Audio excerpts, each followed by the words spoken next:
कहा कि मैं हर साल 10 लाख नौकरी दूंगा। आदरणीय, 10 लाख नए नौकरी पैदा करने तो बाद का विषय है। पहले जो 1 करोड़ सरकार में खाली पद पड़े हैं उनकी भरपाई तो कीजिए। आज जो लोग केवल धर्म के और जाति के नाम पे वोट ले रहे हैं उनसे हम ये प्रश्न तो पूछें कि रोजगार, शिक्षा, चिकित्सा, कोई टीवी चैनल दिखाने को तैयार नहीं, कोई अखबार लिखने को तैयार नहीं।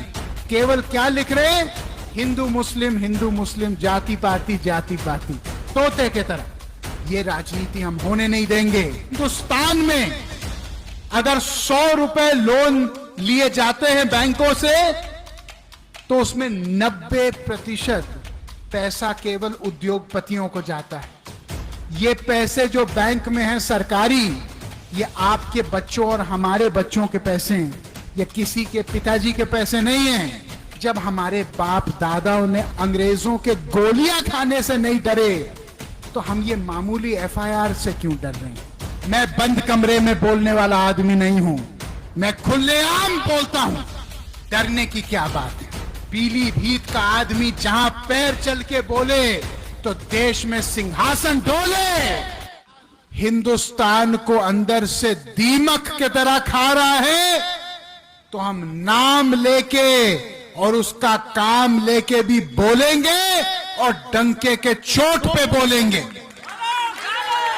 आज जब आप गरीबी देखते हैं, आप बेरोजगारी अपनी पाते हैं, आप अपने बढ़ते हुए इलाज के दाम को देखते हैं, आप अपने बच्चों की बढ़ती हुई स्कूल फीस को देखते हैं, आप दूध के, दही के, सब्जियों के, फलों के बढ़ते हुए कीमत को देखते हैं, तो क्या आपको नहीं लगता आपके इस बेटे वरुण गांधी को इनके खिलाफ आवाज उठानी चाहिए कि नहीं उठानी चाहिए?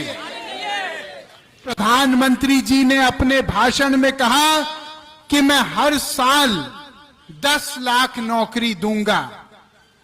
मैं प्रधानमंत्री जी को धन्यवाद देते हुए ये कहना चाहता हूं कि आदरणीय, 10 लाख नए नौकरी पैदा करने तो बाद का विषय है। पहले जो 1 करोड़ सरकार में खाली पद पड़े हैं उनकी भरपाई तो कीजिए।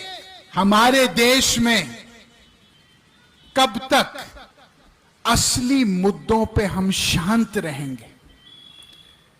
कब तक हम केवल वोट राम और रहीम पे देंगे?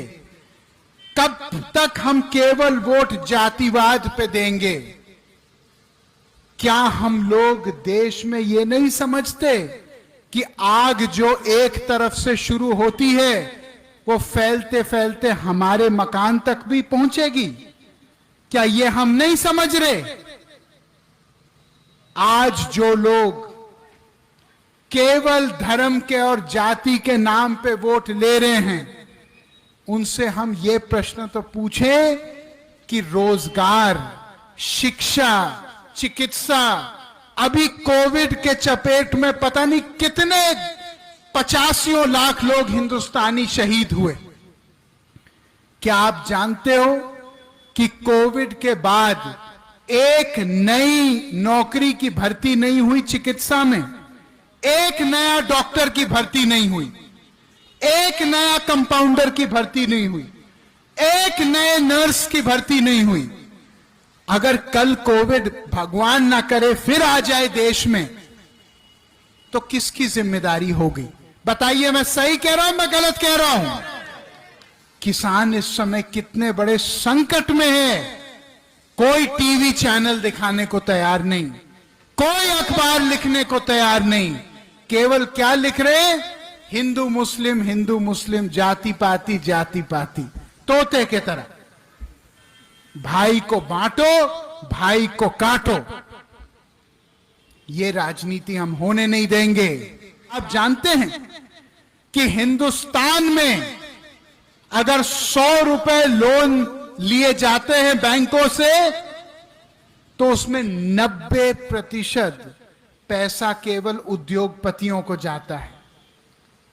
99% लोगों को मात्र 9-9.5% लोन मिलते हैं, और वो तब मिलते हैं जब वो उस लोन के अधिकारियों के सामने एक लक्ष्मी दर्शन पेश करते हैं, नहीं तो वो प्रक्रिया इतनी मुश्किल कर देते हैं।